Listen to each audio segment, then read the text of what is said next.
Heidi Schalk is a business strategy coach, author, speaker, and host of the Be She podcast. Be seen, be heard, be empowered.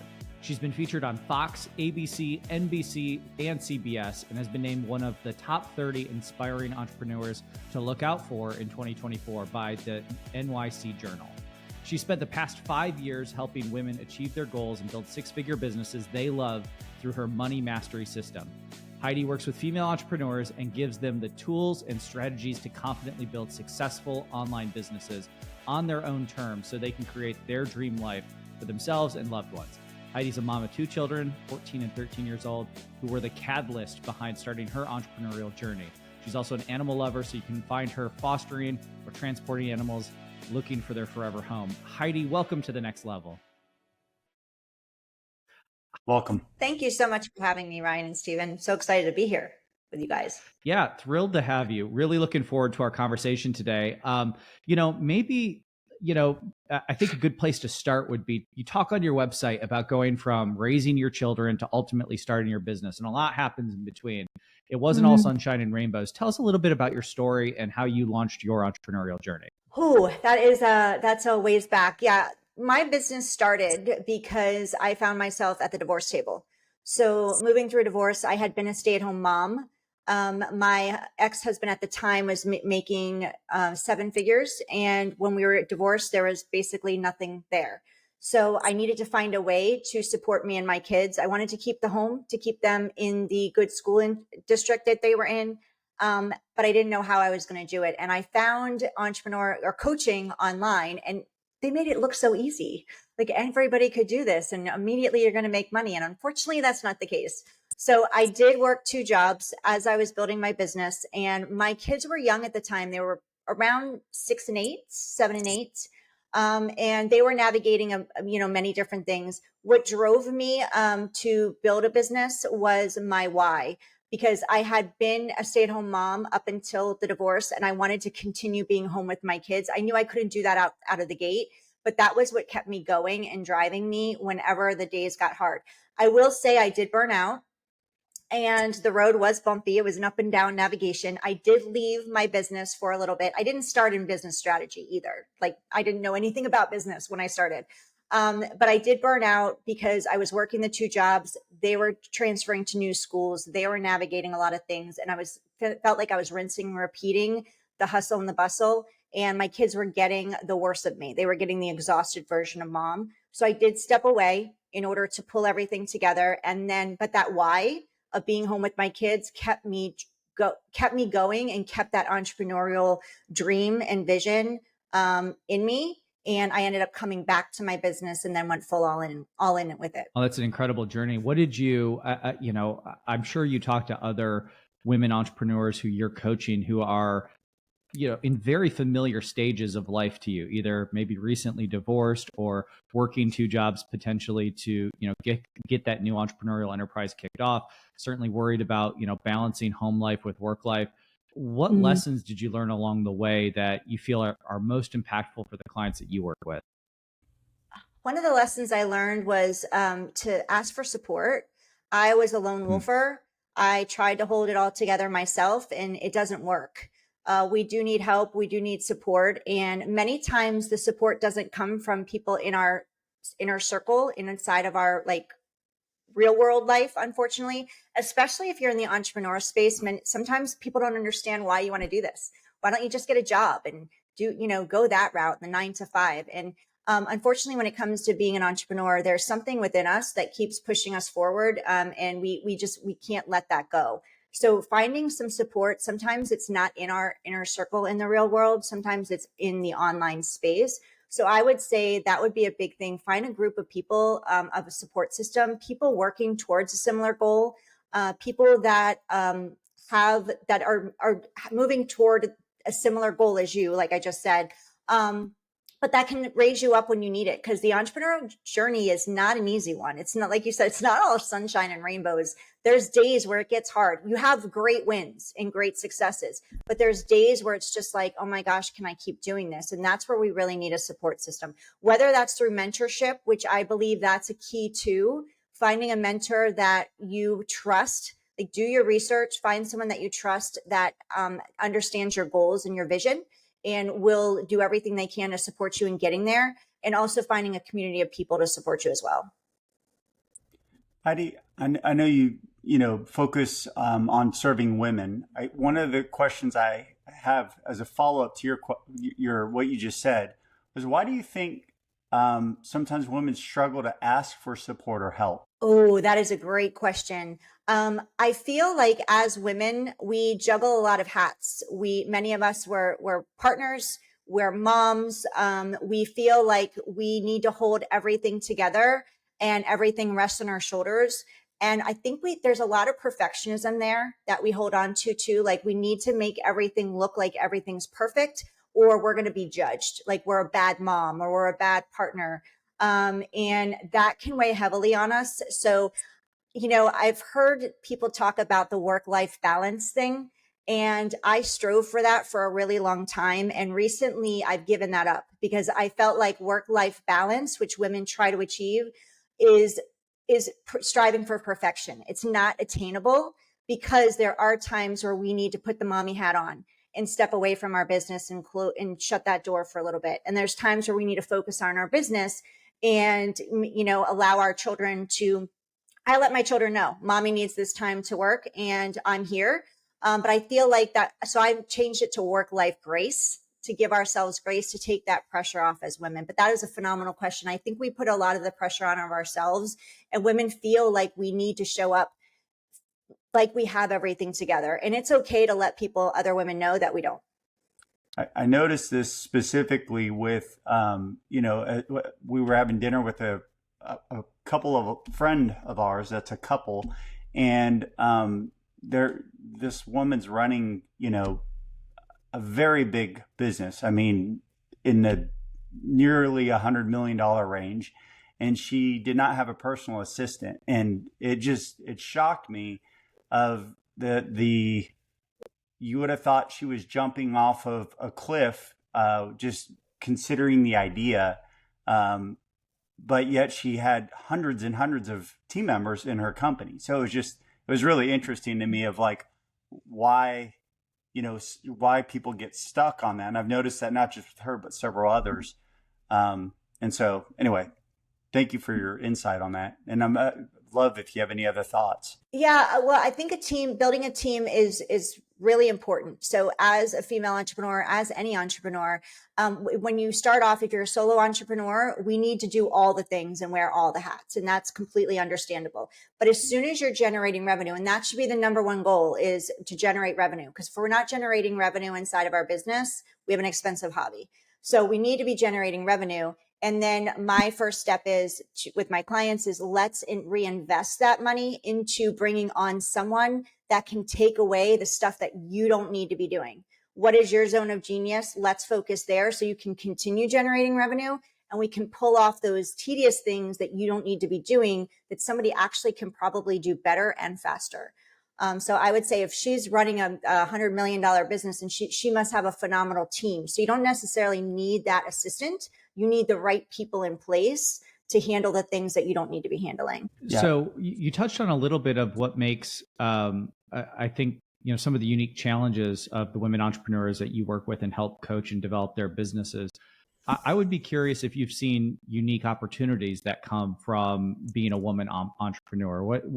Bring us, just share that insight, if you would. I'd love to learn because I think it's really, it often trends into what are the challenges or the unique difficulties, which are definitely, you touched on those really beautifully, but are there unique opportunities as well? Absolutely. The way the world is right now, like, this is the time of the woman. Like, the woman is definitely rising up in entrepreneurship. So if you have something, like there's a passion on your heart, you're feeling drawn to or called to move into entrepreneurship, there's no better time than now. The online space is, people can say it's saturated.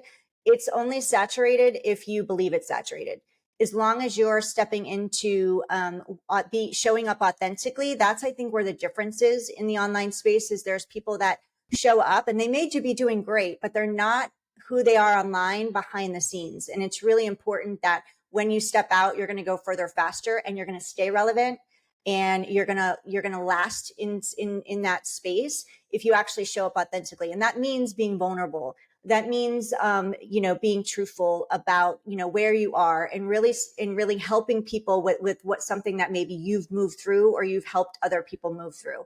So just really staying true to yourself unapologetically is where you're going to really shine in the online space. But there's no better time than now to be a woman and step into that role. Yeah, no, for sure. I think, one of the other threads that I saw or heard in your answer there as well was again, this notion that perfectionism was going to get in the way. And it just, it's one of the things that just rings true so much to, in talking with fellow entrepreneurs, is perfectionism feels like the one thing that is, it feels both like a little bit of a superpower in the sense that you have this drive to deliver really high quality, impressive work. You really feel a connection to the work product, but it can also be really challenging, especially early on as you're trying to get that initial product market fit, as you're trying to figure out who the right people are in the right seats, right? It's the thing that holds you back and gets you into the analysis paralysis. So I wonder, have you struggled personally with perfectionism? Is that something, which side of that superpower do you fall on? Are you the perfectionist who's harnessed it to your advantage, or are you the anti-perfectionist who's able to move really fast and get at bats and then clean up messes? Probably the cleanup messes. The perfectionism kept me paralyzed.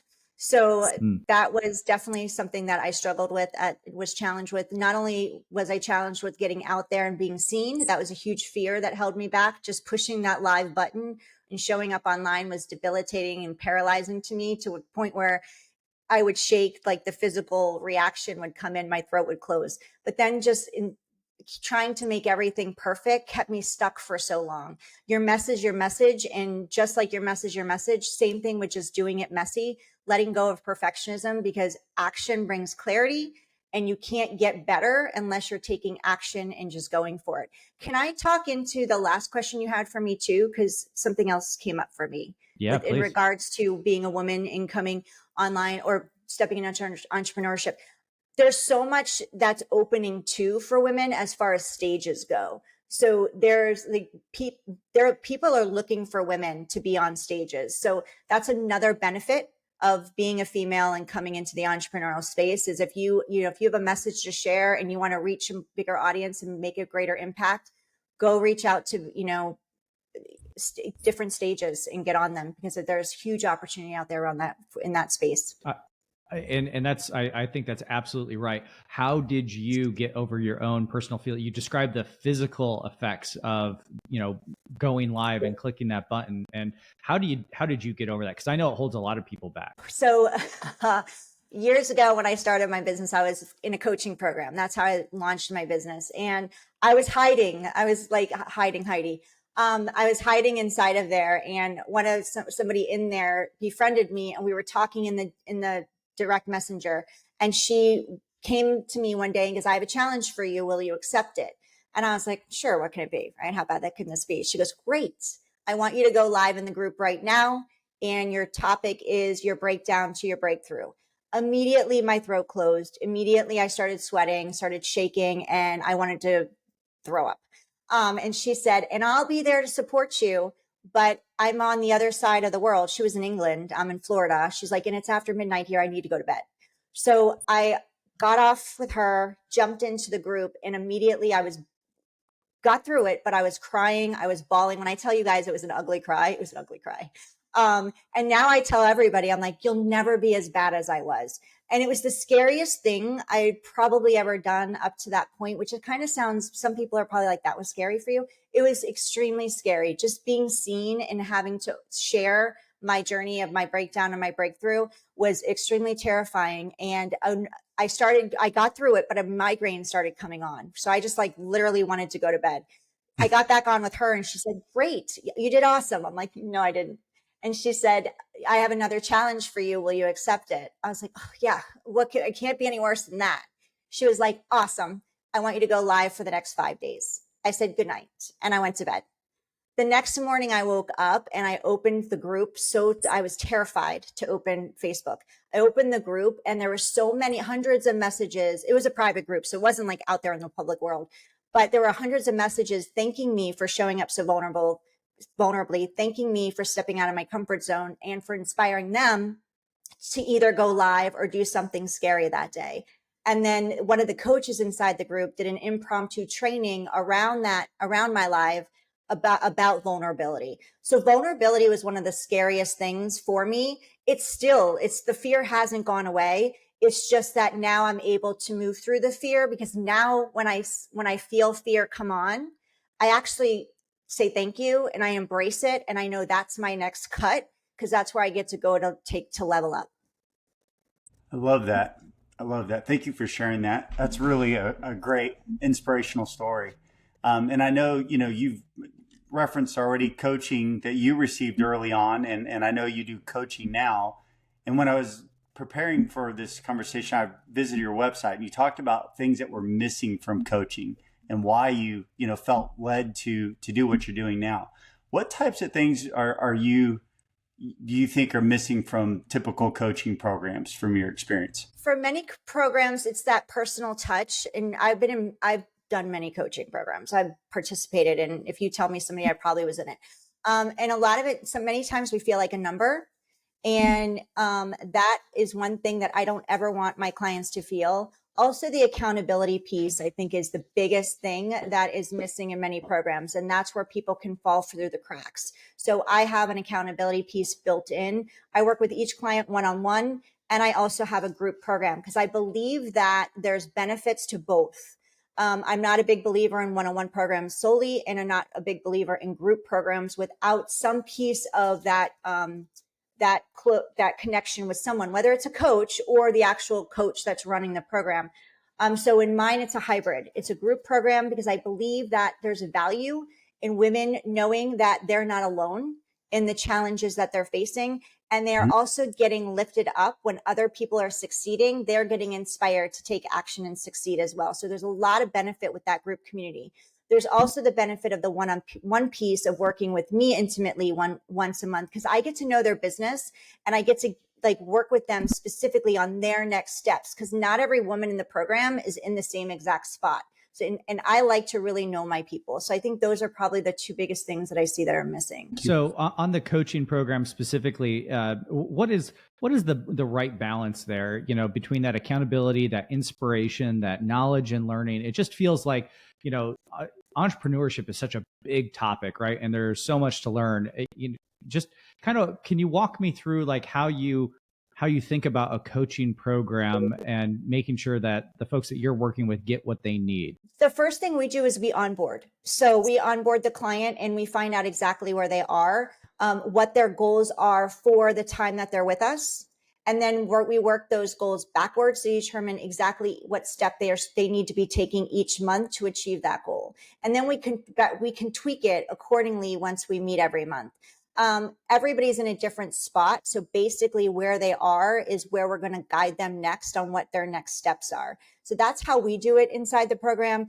And then we also have those group coaching calls where they have laser coaching with me and they get to support each other. And I love the ladies in my group, they actually go out and support each other in their events. They collaborate together. I'm a big believer in collaboration. Collaboration is currency. And you can that's another way of also leveraging other people's stages and other people's audiences. So that's how we do it. I don't know if that was a deep dive into your question, but that's the simplest way that I can share that we do it. Yeah, meet them where they are. It's super fascinating. And then in terms of I do want to kind of connect this back, the coaching, the entrepreneurial journey, but also to your why. Do you find that by the time somebody started their business and they're enrolled in something like a coaching program, engaged someone like you, they have a really strong sense of their why? Or is developing and deepening and connecting with that sense of why something that you find is ongoing work that people are doing? I believe it's an ongoing work, and that's part of the process we go through in the onboarding portion too. And every single month we connect to that why, because the why can shift and change. Just because your why is where it is in one moment doesn't mean 6 months from now the why is going to be the same. So you always want to be checking in on what your why is. And I'm a believer, and it gets to be a why that makes you cry. It gets to be emotionally connected to your heart, because if you're not emotionally tied to it, then it's not going to drive you. So when those days are hard, it's not sunshines and butterflies. You need to connect with that in order to keep going. So we always check in. We do consistent check-ins on the why. And most people I'll hear will say very surface level, I want to make money. And I'm like, that's awesome. And I want you to make money. And I want you to make all the money you want to make. But that's not going to keep you going on the hard days. We get to go deeper. So typically sometimes we don't even get it on the first time. And most of the time, I would say to your question, they're not connected with their why when they start. I need to go deep with them. And sometimes it takes a few sessions together to actually get clear on them. Thanks, Heidi. Welcome. Just switching gears, if I could be so bold, I'd love to ask maybe a couple of tougher questions, maybe they'll be just home runs for you.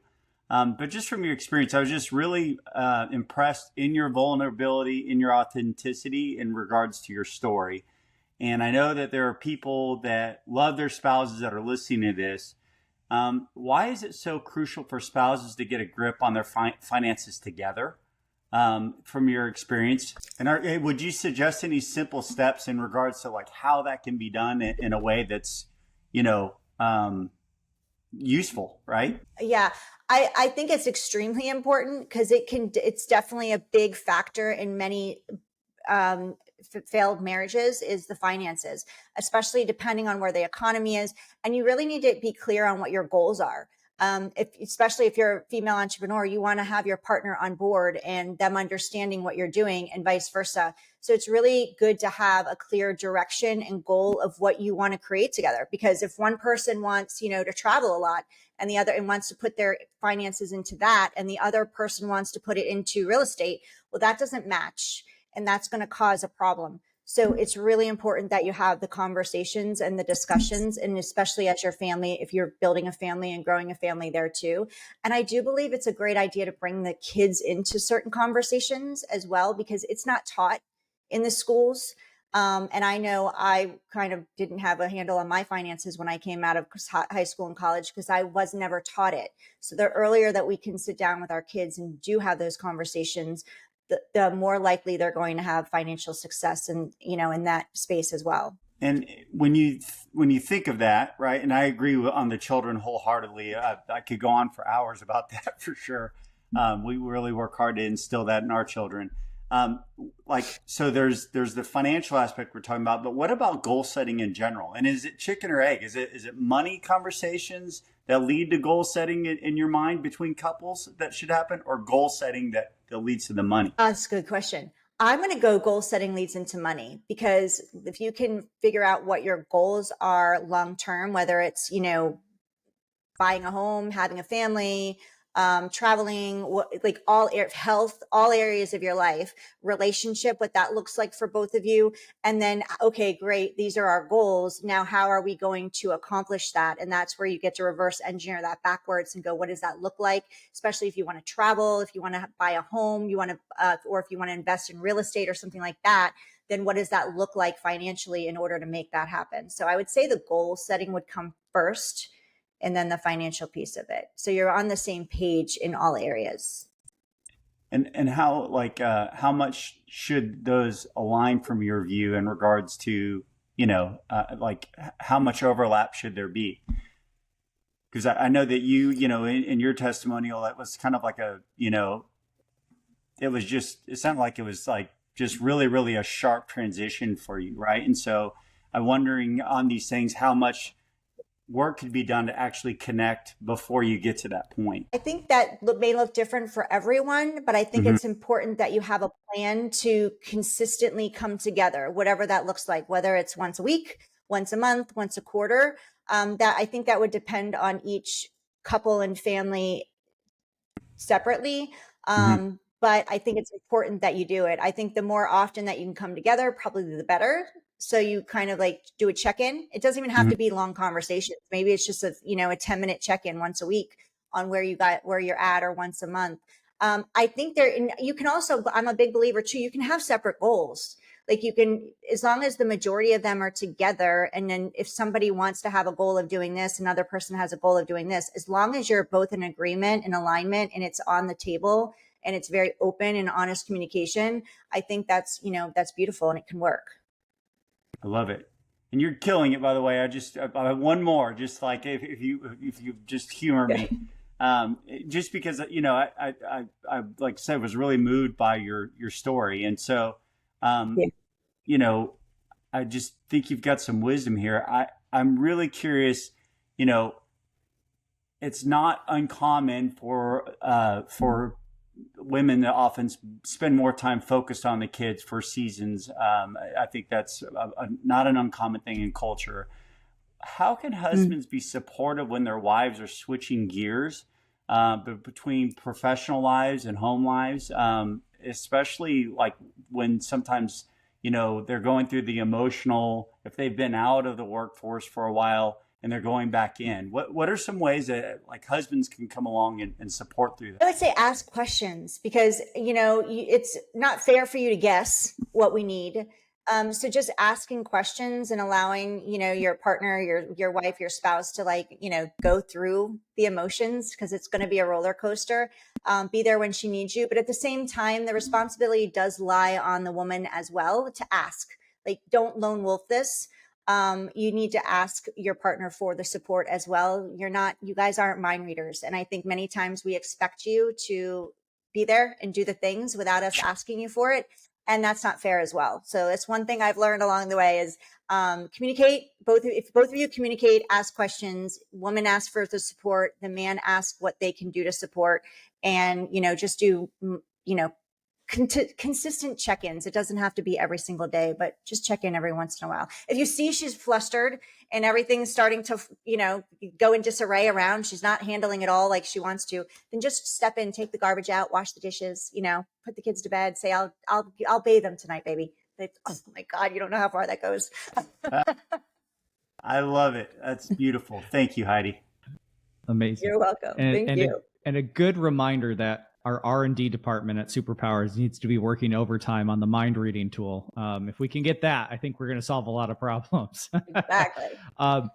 Heidi, thank you so much. This has been phenomenal. I took away so many things. Reframing work-life balance as work-life grace, I thought was a really great perspective, a really unique take on it.